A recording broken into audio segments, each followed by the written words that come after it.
అండి మీరు కావాలంటే అందరు రండి, మీడియా వాళ్ళందరూ రండి, మా ఇంటికి రండి. మీరు గతంలో క్లారిటీ ఇచ్చారు, కోకాపేటలో స్కూలు, హాస్పిటల్, పబ్బు కోసం పెట్టుబడి. ఆ కోకాపేటలో స్కూలు, పబ్బు అవన్నీ యాడున్నాయో తెలీదు. ఆ బిజినెస్ మైండే ఉంటే ఎప్పుడో పెట్టేసుకునేదాన్ని.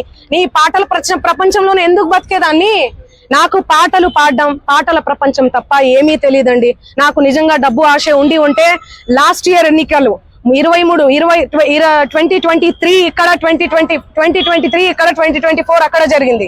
నేను ఏ ఏపీలో గానీ ఏ తెలంగాణలో గానీ ఎక్కడన్నా కనిపించినా ఎన్నో మనీ ఆఫర్ చేసిర్రు, నాకు కోట్లు ఇస్తామని చెప్పి. అయినా కూడా నేను కనిపించలేదు. ఎందుకంటే నాకు డబ్బు ముఖ్యం కాదండి, వ్యక్తిత్వం చాలా ఇంపార్టెంట్. చాలా నియత్గా, చాలా ఎథిక్స్ తో బతుకుతూ వస్తున్నానండి నేను. నాకేం అవసరం ఉంది చెప్పండి? చేతి నిండా పనులు. మీరు చూడట్లే, నా ఇన్స్టా చూడట్లే, సోషల్ మీడియాలో చూడట్లే. ఒక్క పాట చేస్తే ఎందుకండి ప్రజలు ఇంతగానం ఆశీర్వదిస్తున్నారు? ఎందుకు 100 మిలియన్స్ పోతున్నాయి? ఎందుకు మీ అందరు కూడా లైక్ చేస్తున్నారు చెప్పండి? నాకేం అవసరం ఉందండి? వీడియో ఉంది, నా వీడియో ఏడుంది? ఇదిగో మా తమ్ముడు ఈయన. ఆ ఫోటోలో, ఆ కట్టల ఎంచే ఫోటోలో ఎవరున్నారండి? వీడియోలో కట్టలు పైసలు ఎంచే వీడియోలో ఎవరున్నారు? ఈ ముఖం ఉందా? సంబంధం లేని విషయం, మాకు సంబంధం లేని విషయం తెచ్చి మా మీద ఎందుకు రుద్దుతున్నారు అనేది నాకు అర్థం కావట్లేదు.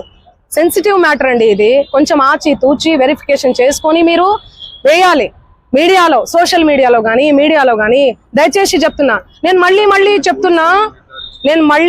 చెప్తున్నా, తనది గిన నాది గిన ఇందులో ఇన్వాల్వ్మెంట్ ఉంది అంటే మీరు ఎక్కడికన్నా రమ్మని చెప్పండి, నేను సిద్ధం. మీడియా మిత్రులందరికీ కూడా చెప్తున్నా, నాది ఇన్వాల్వ్మెంట్ లేదు ఈ కేసులో అని అంటే గిన మీరు ఆ సుబ్బు అనే అడ్వకేట్ ని మీరు ఏం చేస్తారనేది నాకు మాట ఇవ్వాలి. సిద్ధమా? దానికి చెప్పండి, సిద్ధమా? చెప్పండి. మీరు ఇంతగనం నన్ను క్షోభ పెట్టాడు కదా, ఇంతగనం నన్ను హరాస్ చేస్తున్నారు కదా, ఎక్కడ చూడు మంగ్లీ. మంచి విషయాలు ఎక్కడా స్క్రోల్ చేయరు. ఈ విషయాలు, ఈ నెగటివిటీని ఎందుకు ఇంత సెన్సేషనల్? మీరు మీడియాను అస్సలు తప్పు పట్టలే నేను. మీడియా అదే చెప్తున్నా. నేను ఏమని చెప్పా? మీడియా ఫ్యామిలీ నుంచి వచ్చాను చెప్పానా? అదే చెప్తున్నా నేను. మీ పేరేం పేరు? సాగర్ గారు. నేను అదే చెప్తున్నా, మీడియా ఫ్యామిలీ నుంచి వచ్చాను సాగర్ గారు. ఇన్స్టాగ్రామ్ లో ఆ రీల్స్ అవన్నీ మీ చెల్లి మీదనో మీ అక్క మీదనో వస్తే మీరు ఎంత బాధపడతారు? నేను అదే చెప్తున్నా. మీడియా నుంచి ఒక్కొక్క మెట్టుకి ఎందుకు టార్గెట్ చేస్తున్నారు అది మీరు చెప్పాలి. మీరు ఏమనుకుంటున్నారు దానికి సంబంధం? నాకు తెలియదు అది. ఎందుకంటే నేను మీడియాలో వచ్చి ఇంటర్వ్యూలు ఇస్తలేనను, మరి ఏమో నాకే తెలియదు. ఎందుకంటే నా పని చెప్తుంది, నేను పని చేసుకుంటూ వెళ్తున్నా, నేను పాటలు చేసుకుంటూ. ఆయన అదే చెప్తున్నాను కదండి, బిగ్ బాస్ కోసం, ఫేమస్ కోసం అని చెప్తున్నాం కదా. ఆయన కేవలం ఫేమస్ అవ్వాలి, ఫేమస్ అయ్యే దానికోసమే ఇదంతా చేస్తున్నాడు. ఆయన మాటలు మీరు చూడండి. నెక్స్ట్ ఇయర్ బిగ్ బాస్ వస్తే నేను వెళ్తాను. శ్రీముఖి అంటే నాకు క్రష్. నాతో మాట్లాడేటప్పుడు కూడా మీతో ఫ్రెండ్షిప్ చేసుకుందామంటే మీరేంది ఆరోగంటగా మాట్లాడుతున్నారంటే, అవును కేసు పెడతాము అంటే ఆరోగంటగా మాట్లాడకుండా ఎందుకు మాట్లాడతారండి? నేను తప్పు చేయను దాన్ని. తప్పు చేయని వాళ్ళు ఎవరన్నా మాట్లాడతారు.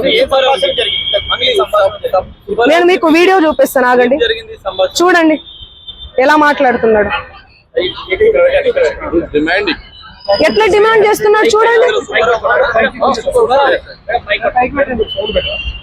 ఇంతే సౌండ్ అండి ఇది. చూడండి, నువ్వేమన్నా ఆకాశం నుంచి ఊడిపడ్డావా? నడుమంత్రపు సిరియా ఇదంతా? ఇంత వల్గర్ లాంగ్వేజా? ఇంత సోకులు ఎందుకు పడతారు మీరు? ఎలా వస్తానండి? నేను అదే చెప్తున్నా, పనులు ఉన్నాయండి, నాకు ప్రోగ్రామ్స్ ఉన్నాయి. కర్ణాటకకు పోయినాను నిన్ననే. నేను శ్రీదత్త యూనివర్సిటీలో కాలేజ్ లో ప్రోగ్రామ్ కూడా చేశాను. మీరు చూడండి నా అప్డేట్స్ దయచేసి చూడండి. ఇన్స్టాలో నేను పోస్ట్ కూడా పెట్టడం జరిగింది. దీనికి నాకు ఏ సంబంధం లేదు. బాధితులకు దయచేసి పోలీస్ శాఖ వారు న్యాయం చేయండి. నేను బాధితుల డెఫినెట్లీ ఖచ్చితంగా ఉంటా నేను బాధితులకు. ఎట్లా ఫైట్ చేయబోతున్నాము? లీగల్ గా వెళ్తున్నామండి మేమంతా. మా లాయర్ గారు మాట్లాడతారు. నేను ఇప్పటి వరకు మాట్లాడాను కదా, మాట్లాడండి లాయర్ గారు.